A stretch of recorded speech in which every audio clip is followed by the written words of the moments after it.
안녕하세요, 풍부입니다. 오늘은 1월 15일 일요일인데요. 지금 시간이 6시 한 55분 됐네요. 조금 늦었습니다, 오늘도. 와, 근데 오늘은 딱 아침에 이렇게 나와보니까 날이 좋네요. 좀 지금 영하 한 2, 3도 정도 되긴 하지만 살짝 공기는 차갑긴 합니다. 물론 차가운데요. 그렇지만 제가 이제 귀마개도 안 하고 나온 걸 보면 제가 한 기준이 그렇습니다. 한 영하 5도 위로는 귀마개까지는 안 하고요. 그 밑으로는 귀마개를 착용을 좀 하죠. 한 영하 5도 밑으로 내려가면 귀가 시리더라고요.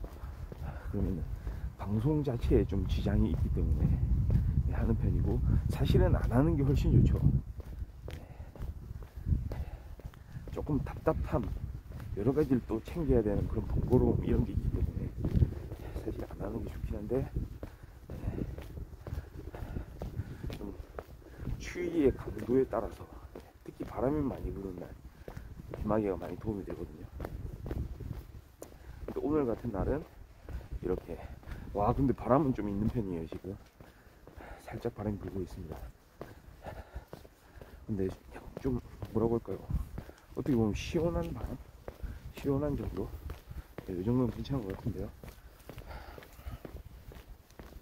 오늘 낮 최고 기온은 또 한 2도까지만 올라간다고 하네요. 눈 소식도 좀 있더라고요, 오늘. 그래서 오늘도 야외 활동이 예정돼 있는 분들이라면 조금 주의를 기울일 필요가 있습니다. 일기예보 항상 좀 확인 좀 하시고요. 날씨가 생각보다 겨울인데도 되게 변덕스러워요. 일교차도 오늘 같은 날은 별로 안 나는 편이고요. 평소에 한 10도 이상, 15도 이상 이렇게 나고는 했잖아요. 오늘은 근데 최고 기온이 한 2도, 지금이 한 영하 3도 정도 됩니다. 그러니까 일교차가 한 5도 정도밖에 안 되는 것 같아요. 그런 부분들을 체크를 좀 하시고 하면 좋을 것 같습니다. 하나 근데 좋은 소식, 희소식이 있습니다. 미세먼지, 초미세먼지가 수치가 아주 떨어졌어요. 되게 많이 떨어졌습니다. 지금 조금 오늘 같은 날, 그러니까 바로 이렇게 산책을 해야 됩니다. 아침 걷기, 새벽 걷기가 필요한 분들, 자 지금 나오십시오. 바로 지금 나오시면 되겠습니다. 출발하시죠. 공기가 참 좋습니다. 와, 오늘 같은 날이 있었나 싶을 정도로 살짝 지금 한 방울씩 비가 떨어지고는 있는데, 이 정도는 걷기에 좀 어려움이 생긴다는, 전혀 어려움을 미친 그러는 빗물은 아니고요. 충분히 커버 가능합니다. 게다가 이제 모자를 좀 이렇게 착용을 해주시면 좋고요. 겨울철에는 좀 필수입니다.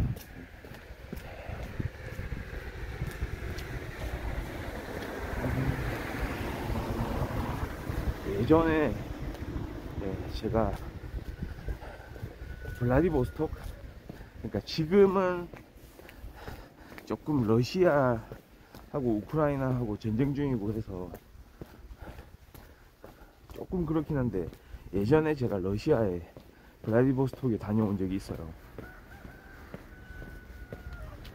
거기는 진짜 어마어마하게 춥거든요, 평소에도. 그러니까 그런 이야기를 들었습니다. 모자를 반드시 쓰고 다녀야 된다. 모자를 안 쓰고 다니면 학교 선생님들이 학생한테 야단을 친다고 해요. 왜 모자를 안 썼냐고. 그러니까 너무 춥다 보니까 그게 하나의 겨울철 당연한 복장, 빠져서는 안 되는 복장으로 이렇게 인식이 되는 것 같더라고요. 그러니까 어린 학생들은 이제 부모님이 챙겨주고, 큰 학생들도 마찬가지입니다. 빠뜨려서는 안 된다. 모자, 장갑, 두꺼운 옷, 이런 게 필수죠. 한국 추위도 마찬가지잖아요. 영하 10도 밑으로 내려가고 하면은 거의 뭐 안면 마스크가 필요할 정도. 근데 요즘에는 코로나 때문이라도 마스크 빌려서 착용을 많이 하기 때문에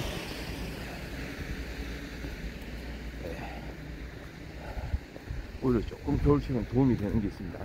물론 여름철에는 조금 힘들죠. 여름철에는 이렇게 더운데도 마스크 착용한다는 게 한층 더 더위를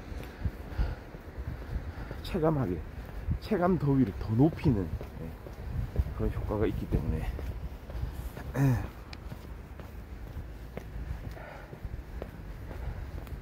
자, 요즘에 제가 또 관심을 가지는 드라마가 있습니다. 네.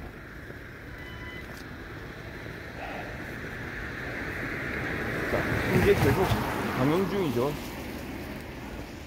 전 근데 넷플릭스를 통해서 좀 이렇게 다시 보기로 좀 보고는 있는데요.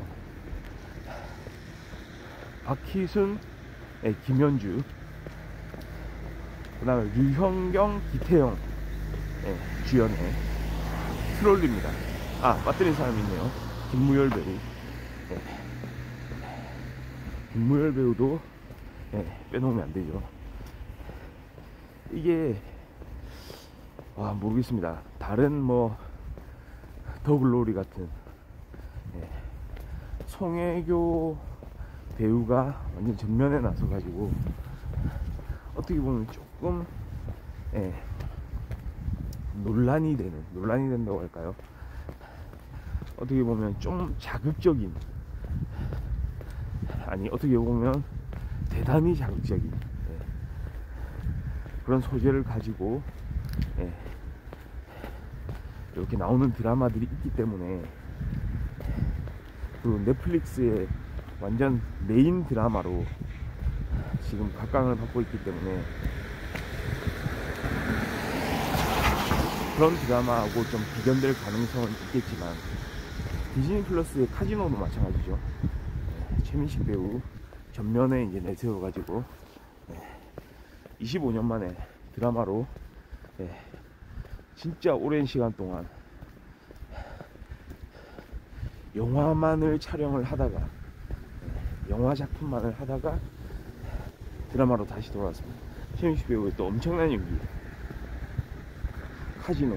그래서 그런 작품들이 요즘에 이렇게 경쟁 상대이긴 하지만 전 트롤리,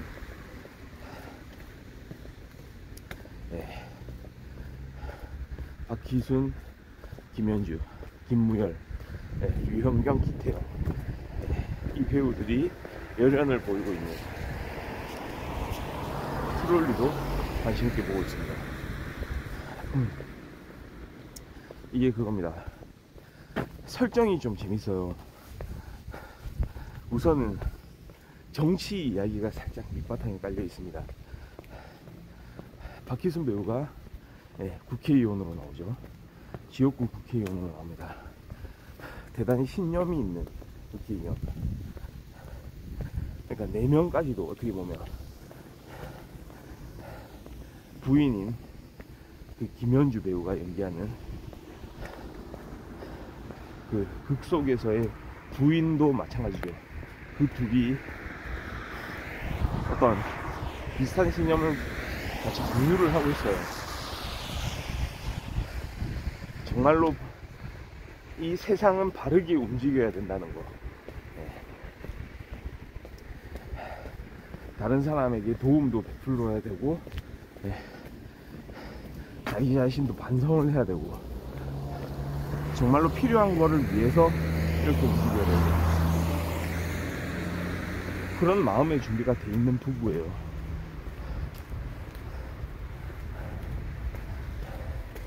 극중에 그 박희순 배우가 연기하는 그 국회의원은 정말로 그 나라 일을 하면서 또 지역구에서 그렇게 활동하면서 신념을 가지고 그런 공익적인 활동을 해 나가는 거죠. 근데 재밌는 게 뭐냐면 이 부인이 보통 보면 정치인의 부인이라고 하면 이른바 내조라고 해가지고 같이 옆에서 정치인 못지않게 준 정치인으로서 이런 다양한 활동을 펼치잖아요. 우리 현실 세계에서 보면은 그런 내용들을 잘 알 수 있습니다. 대통령의 부인, 그러니까 영부인이라고 하죠. 말할 것도 없고요. 국회의원들의 부인들 또는 지자체장, 지방 의원들의 부인들도 아마도 마찬가지일 거예요. 왜냐하면 기간이 정해진 임기제, 임기가 정해져 있는 선출직 공무원이기 때문에 그렇죠. 그러니까 항상 선거를 대비를 해야 됩니다. 이번에 일을 이렇게 열심히 좋은 일을 하는 거, 그런 성과를 올리는 것과는 별개로 새롭게 경쟁할 다른 정치인들, 그 후보들과 그 경쟁에서 승리하기 위해서 여러 가지 다양한 측면에서 노력을 기울인다는 의미죠. 그러니까 만약에 남편이 국회의원이라면 그 부인이, 또는 부인이 국회의원이라면 반대로 남편이 그런 활동을 하는 게 당연하게 여겨질 만큼 이렇게 필요한 부분이라고 생각되는 거죠. 근데 여기서는 김현주 배우, 이 국회의원의 부인은 전혀 그런 남편의 활동에 관여하지를 않습니다. 그게 좀 이상하죠. 딱 첫 번째 봤을 때 뭔가 이유가 있을 겁니다. 그러니까 그 이유가 이제 제시되는 거예요. 왜 관여하지 않는가. 그러니까 만약에 이 드라마를 아직 못 보신 분은 이런 측면을 한번 눈여겨보시면 좋을 것 같아요. 지금 나와 있는 회차가 제가 알기로는 8회차, 8화까지 나와 있는 거였습니다. 내일 9화가 방영이 될 예정입니다. 지금까지 8화까지 나와 있는데, 지금까지 보면은 이 드라마의 제목하고 밀접하게 연결이 되는 부분이 있습니다. 트롤리가 뭡니까? 결국은 트롤리 딜레마를 얘기하는 거거든요. 마이클 샌델의 정의란 무엇인가에도 나오는 바로 그 딜레마입니다. 열차 선로가 이렇게 놓여져 있고 자신이 타고 있는 열차가 이렇게 계속 직진을 하고 있습니다. 후진은 못합니다. 멈출 수도 없습니다. 쭉 가야 돼요. 근데 선로가 두 갈래로 이렇게 나뉩니다. 한쪽에는 시민 한 명이 그 선로에 이렇게 끼어가지고 움직이지 못하고 있고, 그 다음에 반대쪽 또 양갈래길 중에 또 한 곳에는 시민 10명이 또 한 대 엉켜가지고 그 선로에서 빠져나오지 못하고 있습니다. 그러니까 하여튼간에 그 선로 둘 중에 하나는 선택을 해야 돼요. 그리고 그 해당 시민을 치고 이 열차는 지나갈 수밖에 없습니다. 그 열차의 진행 방향을 조정할 수 있는 사람은 바로 자기 자신입니다. 그러면 그때 어떻게 할 것인가? 많은 사람이 공리주의적인 판단을 따른다고 한다는 겁니다. 그러니까 물론 사람의 생명의 가치를 하나하나 그 경중을 다르게 판단할 수는 없겠지만, 그래도 많은 사람들이 대답을 하기를, 이쪽은 10명이기 때문에 어쩔 수 없이 한 명의 생명도 중요하긴 하지만 그 한 명이 있는 쪽으로 향하겠다라는 선택을 하죠. 거기까지 좋습니다. 근데 진정한 딜레마는 지금부터 시작되는 거예요. 그래, 좋아요. 근데 그 한 명이 만약에 당신과 아주 가까운 사람이라면 만약에 당신의 어머니라면 어머니가 거기 있고 그 한 명이 어머니고 미리 사전적으로 얻게 되는 정보입니다. 그 다음에 생판 모르는 사람 10명이 그렇게 있다. 이제 사람들은 그런 질문을 받는 사람들은 고민에 빠지기 시작합니다. 머리가 아파오기 시작하는 거죠. 어떻게 해야 될 것인가. 단순히 사람의 인원수로 따질 수가 없는 상황이 이제 펼쳐지는 거죠. 이제는 사람들의 대답이 어떻게 될지 예상하기도 어려워지죠. 좀 더 할 수 있죠. 만약에 어머니를 구하겠다라고 하는 사람들, 가중치를 더 둡니다. 또 만약에 한쪽에 100명이라면, 만약에 한쪽에 뭐 대통령도 있고 무슨 뭐 의사도 있고 무슨 뭐 건축가도 있고 뭐 경찰도 있고 소방관도 있고 뭐 다 있다면, 아주 정의로운 인물들이 그쪽에 다 있다면, 위인들이 있다면,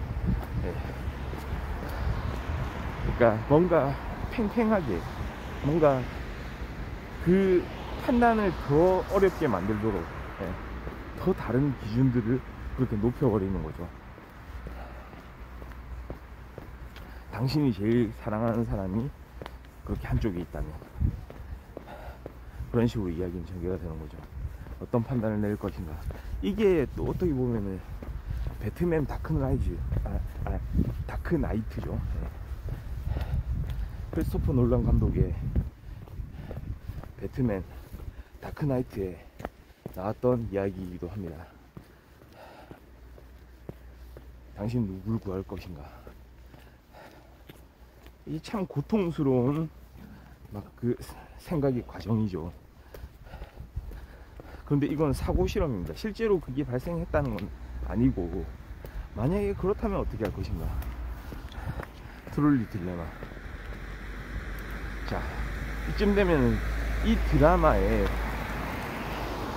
그 논리적인 딜레마, 그 가치 판단에 있어서의 딜레마가 포함된다는 얘기죠.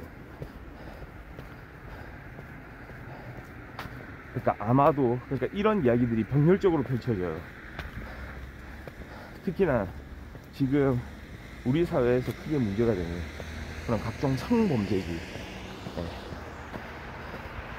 이게 성폭력일 수도 있고 성추행일 수도 있고 성희롱일 수도 있고 각종 범죄들, 실제로 그게 일어났다면 당연히 범죄가 맞습니다. 그런데 어떤 상황이 펼쳐지냐면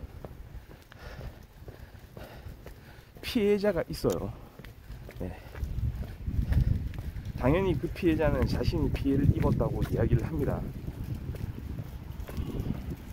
근데 피의자가 자신의 혐의를 부인을 하는 거예요. 그리고 문제는 이게 수사 과정을 통해서 실제로 범죄 행위 자체가 드러나냐, 드러나는 게 중요한데, 범죄 행위 자체가 드러날 때까지 기다려주지를 않습니다. 왜냐하면 피의자들이 목숨을 끊는 그런 경우들이 있거든요. 그러니까 그런 상황인 겁니다. 그러면 이게 문제가 진짜 커지는데, 사실은 피해자 쪽에서도 그 사람이, 그 피의자가 목숨을 끊을 거라고 생각하진 않은 거죠. 단지 그 사람이 저지른 그 잘못, 그 행위에 대한 처벌을 받기를 원한 거죠. 근데 이게 어떻게 되냐면, 사실은 경찰에서도 말이죠, 이게 신고가 들어갔다고 하더라도 그 지목된 피의자가 사망하게 된다면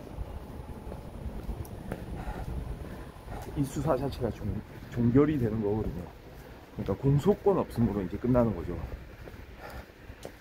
그러니까 이게 참 답답한 일이 펼쳐질 수밖에 없습니다.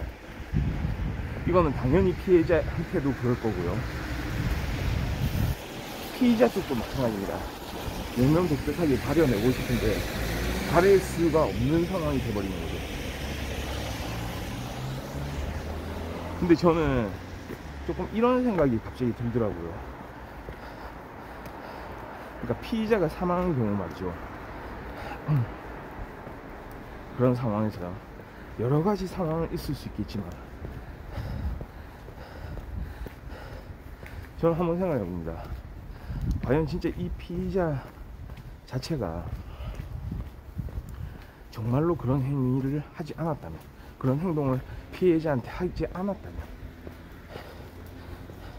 과연 정말 사망에 이르게 됐을까? 스스로 그런 선택을 하게 됐을까? 오히려 정말로 하지 않았다면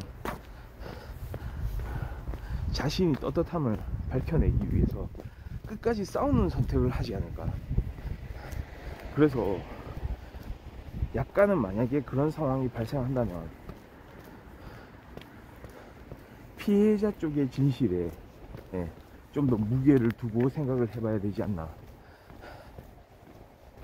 왜냐하면 이거는 나중에 진짜 걷잡을 수 없는 2차 피해를 그 피해자는 당하게 되거든요. 거꾸로 이게 주객이 전도가 됩니다. 사실은 자신은 어떤 성범죄의 그 피의자로부터 노출이 됐기 때문에 그것을 바로잡기 위해서 어려움을 무릅쓰고 그렇게 신고를 한 거일 텐데, 결과적으로 지금 보면 마치 자신이 허위 신고라도 한 것처럼, 그러니까 뭔가 다른 목적을 위해서, 이를테면 돈이겠죠. 돈이라든지 다른 이득을 취하기 위해서 그 피의자의 어떤 그런 재산이라든지 그런 환경을 노리고 거꾸로 무고한 일을 저질렀다는 그런 이야기가 될 가능성이 있는 거죠. 그 가능성은 피의자 측에서 이제 제기를 하는 겁니다. 남아있는 가족들이요. 얘가 돈 때문에 이렇게 억울하게 자신의 가족을 누명을 씌워가지고 이렇게 돈을 요구하려고 한다. 이걸 무고하게 신고를 해서 자신의 이득을 취하려고 한다 라고 이제 이야기하게 되는 상황이 펼쳐진다는 거죠.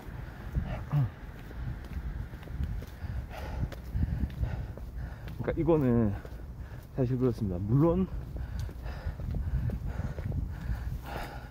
엄밀한 공정한 수사를 통해서 확인을 해야 되겠지만, 근데 그게 아니고 이렇게 종결이 돼버리면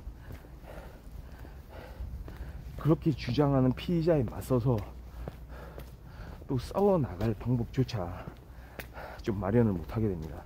그럴 가능성이 많습니다. 왜냐하면 그 대상이 사라져 버렸으니까 특별히 증명할 수 있는 그런 증거물들을 가지고 있지 못한 경우가 많거든요. 특히 옛날 사건이라면 더 그럴 거예요. 시간이 오래 지난 사건이라면 더 그럴 겁니다. 그러니까 그런 상황, 만약에 진짜 허위로 신고를 했다면 그 피해자라고 입혔는 그 사람이 마땅히 거꾸로 처벌을 받아야 될 거예요. 근데 그게 아니고 피해자가 하는 이야기가 진실이라면 이 피해자는 이제 심각한 극심한 2차 피해의 상태에 놓여 있는 거죠. 놓여 있게 되는 거죠. 그러니까 이루 말할 수가 없을 거예요. 사실은 자신이 그런 피해를 입었는데 그것만으로도 고통스러울 텐데 다시 가해진 2차 피해를, 그러니까 그 피의자 가족뿐만이 아니고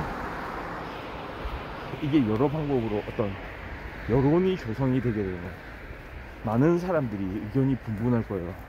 그러면 이 피의자를 공격하는 사람들도 있을 것이고 반대로 피해자를 공격하는 사람들이 생길 겁니다.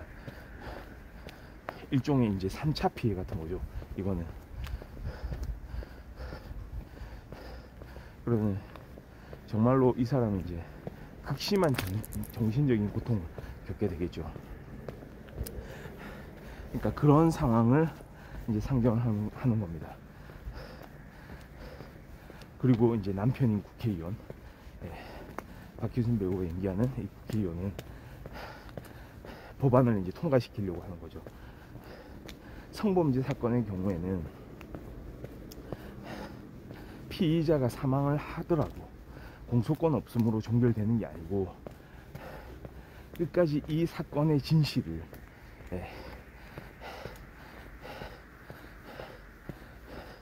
규명을 해봐야 된다. 마지막까지 이제 수사를 해야 한다라는 원칙을 세우기 위해서 분연히 이제 일어서게 되는 거죠. 자신의 부인이 그런 상황으로 인해서 너무나도 고통받는, 그러니까 이게 그러니까 그 가정이 필요합니다. 하여튼간에 피해자가 지금 말하고 있는 것이 진실이다. 그랬을 때 그 고통의 이제 수준을 생각을 해본다면 거꾸로 피해를 입었음에도 불구하고 진실을 밝혀내지 못했기 때문에 이렇게 계속해서 당해야 하는 상황. 그 사람의 인생은 엉망진창일 거거든요. 제일 중요하죠. 그리고 한편으로는 그 피의자 측에도 이 사건의 진실을 밝히는 것이 중요할 수가 있습니다. 만약에 이게 중요하지 않다, 그냥 묻어두기를 원한다 라고 말하는 사람은 사실은 어느 정도는 그 피해 사실을 거꾸로 인정한다고 볼 수도 있는 거예요. 왜냐하면 진짜 진실을 가려낸다는 것이, 진실이라는 게 결국은 뭡니까? 한쪽에 손을 들어주기 위한 게 아니거든요. 과연 누구 말이 맞는가? 어떤 판단을 내려야 되는가? 억울한 사람이 없게 하도록 하기 위해서 가려내는 그런 일이 되는 거잖아요. 그러니까 사실은 양측 다 진실을 규명해낼 필요가 있는 거죠. 명명백백하게요.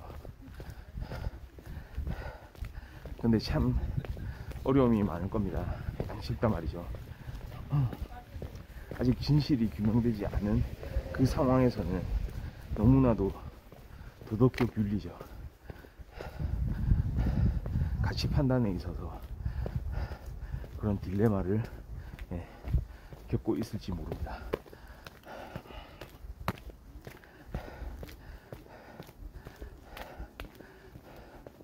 마치 이거는 어떤 의미에서는 또 그런 부분도 있거든요. 그 상대가 사망했다는 사실, 그 사실로 말이죠, 본인이 의도하지 않았기 때문에, 피해자인 본인도 의도하지 않았기 때문에 거기에 대해서 자신도 가책을 받게 되는 거죠. 마치 자신도 이제 잘못이 있는 것처럼 여겨져서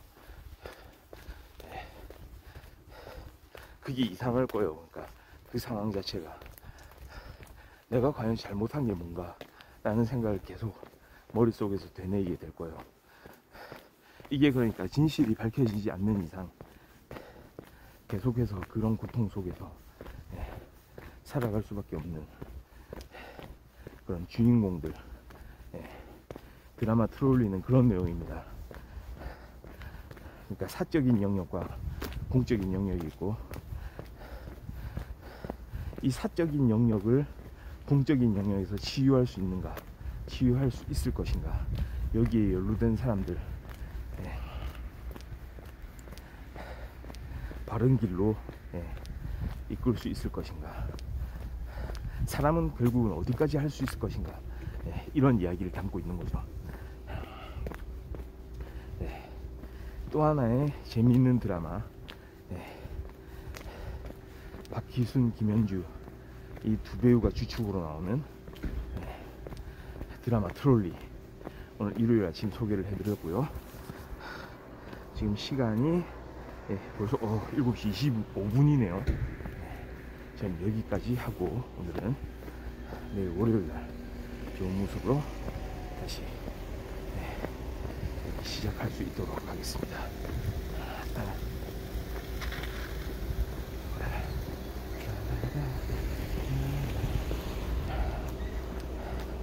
자, 여기까지 건너고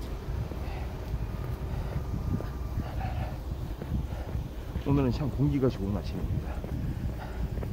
그래서 조금 좀 산뜻한 기분이 많이 드네요.